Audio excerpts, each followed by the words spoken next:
California's Gold is produced in association with KCET Los Angeles and is seen statewide on California Public Television. This series is endorsed by the California Teachers Association, the California School Boards Association, and the California Library Association. Well, hello everybody, I'm Huell Hauser. Get ready for an adventure, because right now we're heading out to sea. Well, actually, we're not going out that far. We're leaving the port of Oakland and heading out to Angel Island in San Francisco Bay. The story here, the adventure here, isn't so much about our destination as it is what we are aboard. Because right now we're on one of the most historic ships anywhere in the entire state of California, maybe even in the entire country. A lot of history, a lot of lore about this ship, lots of great stories, and also there's a very inspirational story about this ship, because this ship literally came back from the dead. Well, I hope you're ready, hope you got your sea legs, because we're going to spend the whole day on the water in search of California's gold.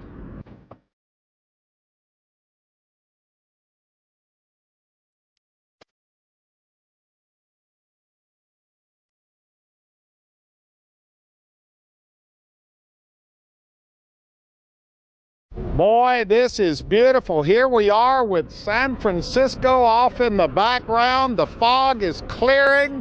It's going to be a beautiful day, Marty. You betcha. All right, now you heard my introduction to this adventure. I said that we were on board one of the most historic ships in the entire state of California, maybe in the entire United States.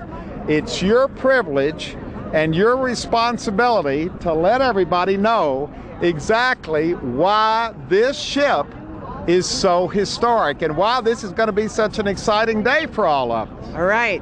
Well, it certainly is my pleasure and my privilege to serve on board Franklin Delano Roosevelt's presidential yachts.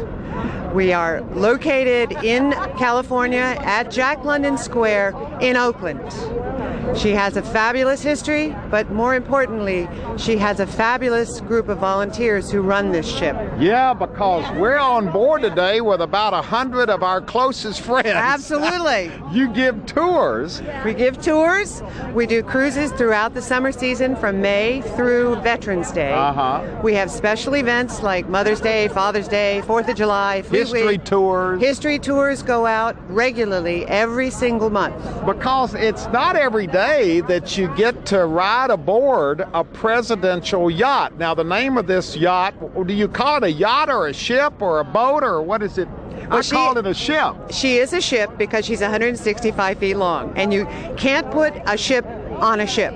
And so she's a ship. She's a ship. She's a ship. And her name is? She is the Potomac, the presidential yacht Potomac. Now, who named this ship the Potomac? Did Roosevelt name this ship? Roosevelt chose the name, and it came from a list of about 5 that were submitted for his consideration. And he chose the name, and he started service to the president in 1936 after it had been altered.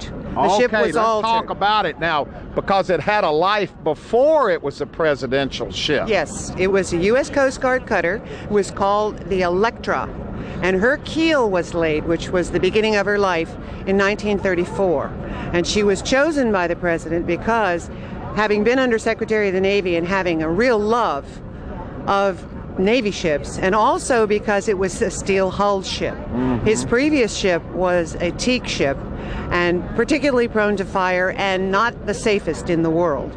So the steel ship was satisfactory to all concerned, and then it was completely redesigned with this deck that we're standing on to create the saloon, which is underneath us, and the fantail, which is in the back, and the presidential stateroom. Oh yeah, we're going to get the VIP tour of the entire ship, betcha. Right? You betcha. So this started off as a Coast Guard cutter, right, and then became the presidential ship, That's the correct. U.S.S. Potomac. That's correct. And Roosevelt used it from? He used it from 1936 until 1945 when he passed away. Wow. He used it primarily to get away from Washington. And I don't know whether you're familiar with D.C., but it's a horrible place if you have allergies. And so in the summer, he would use it to go down the Potomac to the Chesapeake.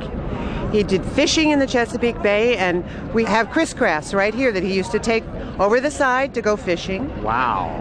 Yeah, he was a great fisherman. So you've done a good job of restoring and rehabilitating, and when we're on board today, we're going to feel in a lot of ways like we would have felt if we were cruising with the president.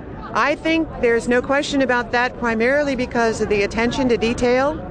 All the restoration was done from actual archive photographs. Yeah, you all have done a good job. Thank you, sir. All right, well, this is going to be exciting. Look at this. We got San Francisco off in the distance. We're going right under the Bay Bridge. What a great way to start off our day. There's a lot more ahead of us.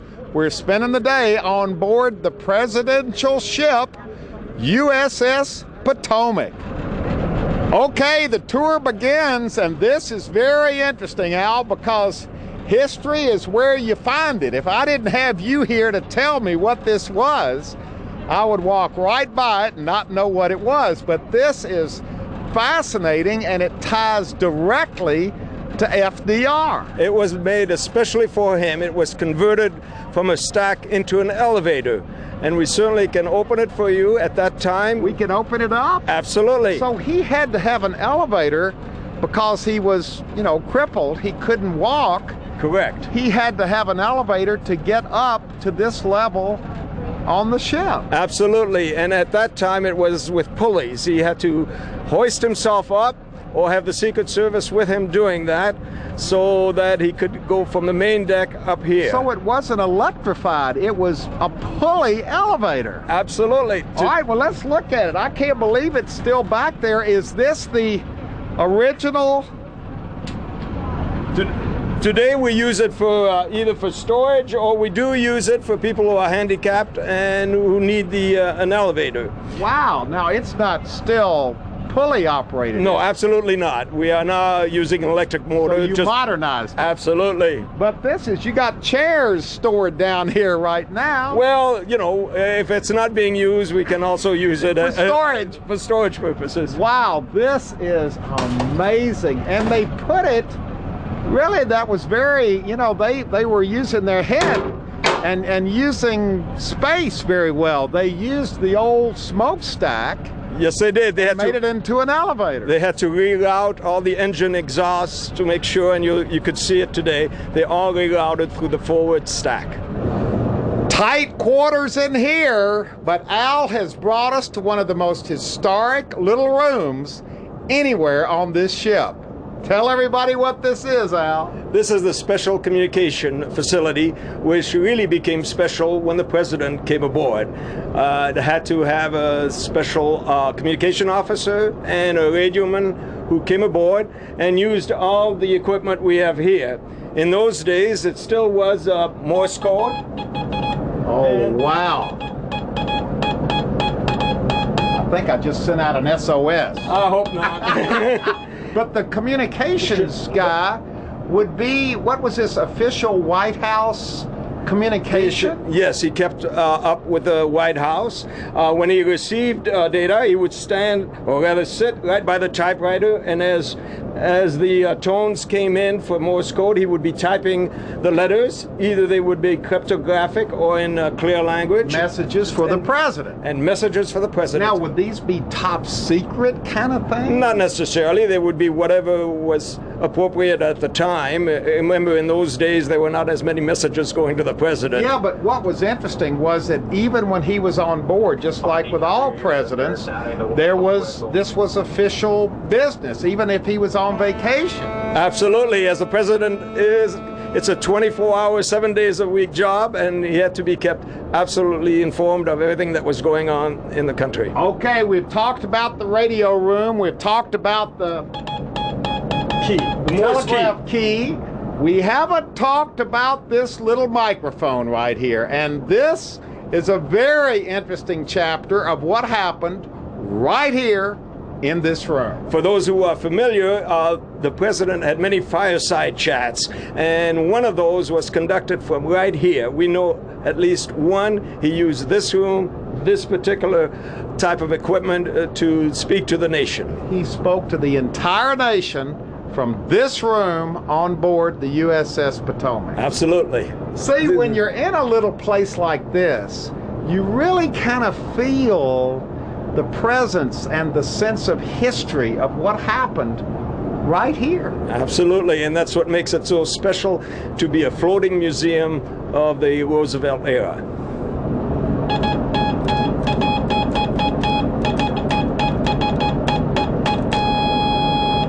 Here we go. Y'all having a good time in the presidential bedroom?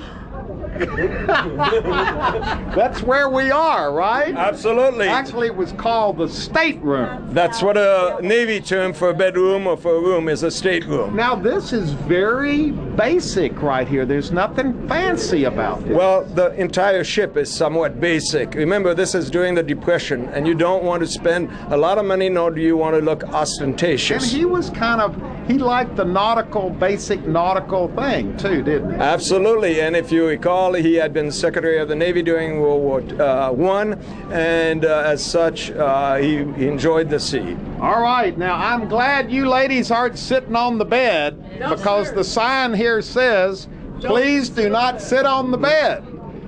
This was his bed. Absolutely. And you've already kind of said ahead of time, you said, a lot of people ask, where did Mrs. Roosevelt stay when she came on board? This is a single bed here. She did not care really for the ocean or ships, and as such, she did not come aboard very often. We believe she stayed one time overnight, but otherwise she avoided this. This was his personal retreat, and she was here when the King and Queen of England came. Oh, excuse me. So the King and Queen of England were entertained on board the Potomac? Yes, they were. They did not stay aboard overnight. Well, there really wasn't a lot of room on this ship for grand entertaining, was there? No. However, this was done, I believe, at Hyde Park just as a courtesy. This is a cruise down the river. Well, there's Mrs. Roosevelt's picture. He kept her picture right here in the stateroom. Yes, he did, and he certainly enjoyed her company. It's just that he had some books over here and a few pieces of furniture, and basically... And of course his... Oh, look, there's little fella, the dog. And the little dog always came with him. There was even one instance when the dog was left ashore, and they immediately turned the ship around to make sure that the dog came with him. People old enough to remember Roosevelt remember that Fowler, his little dog, was very popular and captured the hearts of the entire country. Yes. So Fowler slept right here in the stateroom of the president. Absolutely. And the stateroom was a go-between the lounge or the saloon, what's called the saloon, which is located right over there. Boy, it's full of people today. It's a place where people on the tour come to keep warm. Yes, it is, especially today. It's a little on the chilly side. So there was the salon over here, and it went right through to the stern, where he had a huge area where he could sit and bask in the sun and enjoy and spend a lot of time with his friends. We have a lot of photographs of he with friends and other individuals that he wanted to talk to, and that's where he spent right out there. Right out there. From FDR's stateroom to FDR's bathroom. Actually, nautically speaking, this is called the head. Absolutely. Right off the stateroom here. Absolutely, and that's what it was built specially for him, with a special bathtub. And if you come in, bathtub right here. This is very interesting, made from stainless steel and built just for FDR. It's kind of like a therapy tub, isn't it? Yes, it is, and it was used and shaped in that manner so that as a handicapped person he could use it the most efficient way. Well, the tub is obviously the high point of the head. I don't know what else we talk about. We got the toilet and we got the medicine cabinet. I think we can move on from here to other parts of the ship, right? Yes. Okay, our tour of the U.S.S. Potomac has temporarily stopped because we have arrived at our destination. We're at Angel Island State Park, and the way this particular cruise operates, we come across the bay, dock here at Angel Island, everybody gets off and spends 2 hours touring the island. Then they get back on board and head back out to sea. So right now we're going to stop for 2 hours, tour around the island, and we'll see you back on board as we get underway again for the second part of our journey. Boy, it looks nice sitting here at the dock, doesn't it? Wind blowing, the flags in the breeze, and the sun shining. It's a beautiful day and a beautiful ship. As the correspondents on the plane sight the presidential yacht Potomac anchored off Nassau. So let's go aboard with them for our first visit with the president since he went fishing. He looks fine, rested from the cares of state, as he entertains the governor of the Bahamas and then holds an informal press conference for the flying correspondents and Pathé News. So let's ask a question, too. Mr. President, how big was the fish you say you caught? Well, not quite a whale, but it's more than most fishermen catch. Okay, time has passed. We have now resumed the cruise. We have left Angel Island. We're back at sea. And now it's time for the high point of the entire day. We get to meet and spend quality time with Franklin Delano Roosevelt himself. Mr. President, what an honor to meet you and spend time with you, especially here on the U.S.S. Potomac, which you loved over the years, didn't you? I certainly did, Huell. Nice to see you, and welcome to the Potomac. It's a great ship. I spent many, many happy hours here. Weekends, very often, we'd leave Washington and go out through the Potomac River into the Chesapeake. I'd fish off the stern, which I love. We'd have friends on board. Sometimes we'd do business, but more often we had pleasure. All the pictures I've seen of you were taken right back here on the back deck. Yeah. Sometimes you were on the little couch area back there. Sometimes you were seated like you are now in your official presidential chair. Yeah. This is where you like to hang out, back here, isn't it? This was it. This is called the fantail, and this is where we spent a lot of time. Typically, we'd have our cocktails here at 5 o'clock and enjoy ourselves. Oftentimes, I had political friends on board. I've often had other people have had royalty on board. Well, the King and Queen of England were on board. They were on board.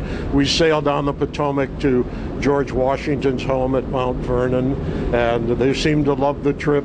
It was an especially hot day, but we still had a great time. But you never really used this ship as a showy thing. This was always a very basic thing, wasn't it? Yes. This was built and designed during the Depression, and it wouldn't have been right to have had a fancy yacht. Very plain, very basic, but very functional, and did what we wanted it to do. It's been a pleasure using it. We could go in bays and rivers, but we could go out in the ocean. We actually had it on the ocean very often too, and along the East Coast, until the war came. And then my Secret Service wouldn't let me go out because of the German submarines that were up and down the coast. So you never used this ship during World War II? I used it, but I couldn't go outside the Chesapeake Bay. I got you. Because we had, at that time, we had U-boats up and down the East Coast. Mr. President, how do you feel about the way the U.S.S. Potomac is being used today? All these people coming on board and going all over the ship just and seeing it for the first time. I think it's wonderful. We're able to have people come on board and feel what it was like when I was on board with guests and friends, and it allows them to live history again. So I think it's a grand idea, and we want people to remember that era. We want people to know what happened. We want people to understand about it, and we have many young children that come here. We take out sailing. We tell them the story of Franklin and Eleanor Roosevelt in their era, and they get to live it when they're here. And you remember things when you live them, when you're involved like you are aboard the Potomac. Well, you liked history and you liked this ship, so, and you liked the water, so this all, it combines it all together. It's all here. Now we can tell the truth. This isn't really Franklin Delano Roosevelt. Your name, sir, introduce yourself to everybody, because this is a fascinating story in itself. My name is Kurt Lordson, and I'm a retired history professor, which happens to work well for what I'm doing now, and taught for many years and retired from Berkeley about 15 years ago. And how did you get into this whole role of FDR aboard the U.S.S. Potomac? Well, one of my retirement activities was to be a docent on here and show people around and talk about the ship and talk about the president. And people would say, you know, you kind of look like him. And I would hear this very often. And we had a fundraiser at one time, and the executive director at that time said, why don't you dress up as FDR and see if we can add a little something to the party. So we have a copy of his cape. This is an exact copy. It's an admiral's cape. And we put that on me, and we put a bow tie on me, and on, and they haven't let me change since. Anytime I come on board, I've got this on. So. You got hooked, though, didn't you? I got hooked. I have a lot of fun doing it. Okay, we're heading back to the port of Oakland. It's getting a little brisk here up on the boat deck. Is that what you call this? Yes, sir, it is the boat deck. Boy, I tell you what. And here comes the fog rolling in. It's been a beautiful day up till now, and now the fog's coming in. Well, we'll cut through the fog to San Francisco, and then it'll be beautiful again. All right, let's cut through the fog on this story, because so far we have traced the history of the good old U.S.S. Potomac up through Roosevelt. Right. Roosevelt died in 1945, and President Truman sold this ship in 1946. What happened? What's the story there? He sold it for $10 to the state of Maryland, to the Game and Fisheries Department, and they used it through that period of time, and so did the governor of Maryland, until the early 1950s, when really they were running out of money and there was a lot of upkeep to be kept. So what happened in the early 1950s? It was acquired by a man who took it down to the Barbados, and it spent some time down there being a ferry. In Barbados? Barbados, yes, sir. A little sunshine for a change. Wow. So it left the United States, went down to Barbados. Then what happened? Well, it was acquired yet again by a gentleman who took it through the Panama Canal with the idea of taking it to the Seattle World's Fair. They kind of broke down in Long Beach, and he sort of threw up his hands and said, I don't want this anymore. And it was going to be sold for scrap. And Elvis Presley heard about it, and he purchased the Potomac for $55,000. Wait a minute. Elvis Presley has worked his way into this story. Elvis Presley, the king. He paid $55,000 for it. Correct. Did he use it as a boat, as a ship? His main idea was to give it to the March of Dimes in order to benefit the children who had polio. March of Dimes couldn't take it on because of a number of reasons. So he then gave it to his old buddy, Danny Thomas, who auctioned for St. Jude Hospital. That's correct. And what happened to it then after it was auctioned to raise money for St. Jude? Well, it was acquired by a woman in Long Beach who was going to turn it into a museum. That proved to be too expensive, so she thought, aha, a discotheque. So she ripped out all the beautiful wood flooring down below, put concrete down, and was going to turn it into a discotheque. That didn't work either. So it was then again sold to a man by the name of Aubrey Phillips, who was in San Francisco, who bought it as a symbol for the San Francisco Crippled Children's Society. But that was bogus, because in fact he was running drugs out of Mexico. Oh my gosh. Now, it's never been proven that the Potomac actually ran drugs, but she was one of two ships that were impounded by the DEA because they were actually running drugs out of Mexico. All right, so this is a long, convoluted, complicated story. It's a checkered past. Did I not see pictures of this ship almost sunk dead in the water, under the water? Actually, it sank in 35 feet of water. After it was impounded at Treasure Island, which is where it was impounded, it sank in 35 feet of water during an extraordinarily high tide. The hull was pierced, and it stayed down for about 2 weeks. Underwater, completely underwater. Completely underwater. So that's the real story, is that somehow or another, after all these years, this ship survived. It survived. How did it survive? It was Wally Abernathy, who was the executive director of the Port of Oakland, and he was absolutely horrified that Franklin Delano Roosevelt's presidential yacht was going to be sold for scrap. So he spent the money, $15,000, to purchase it. And then he began a process that included all of the major executives of the maritime industries in the Bay Area, all of the unions, the Teamsters, ILWU, the carpenters, the ship fitters, the pipe fitters, the electricians, all in a concerted effort that took an amazing amount of coordination, plus a grant from President Reagan at the time of about $2.5 million. And about 12 years later, this beauty emerged out of Stockton Shipyard. After being completely renovated and restored. Yes, sir. Truly, there are two stories here. That's exactly The right. story of this ship, the U.S.S. Potomac, as the presidential ship during the Roosevelt years, and this amazing, inspirational story about how this ship survived and was resurrected and literally raised Resuscitated. Resuscitated from underwater to be here in California. That's exactly right. And the thing that's so fascinating about it is it was such a concerted effort on the part of so many fabulous people. It was like it meant to happen. And it's now in Oakland, and our whole mission is education to children in the Bay Area about Franklin Roosevelt, about his era, about the amazing contribution he made to our society. And you know what's really amazing about this, and by the way, thank you so much for this wonderful tour we've had today. My pleasure. My pleasure. But to be here in California, here we are in San Francisco, this ship and Franklin Roosevelt on it never were in California.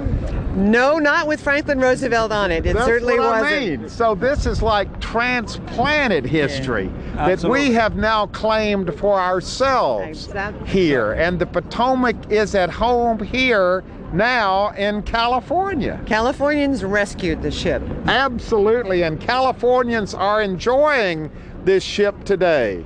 This wonderful ship, the U.S.S. Potomac, which is a fine example of California's gold. We've had an absolutely wonderful day on board the good old Potomac.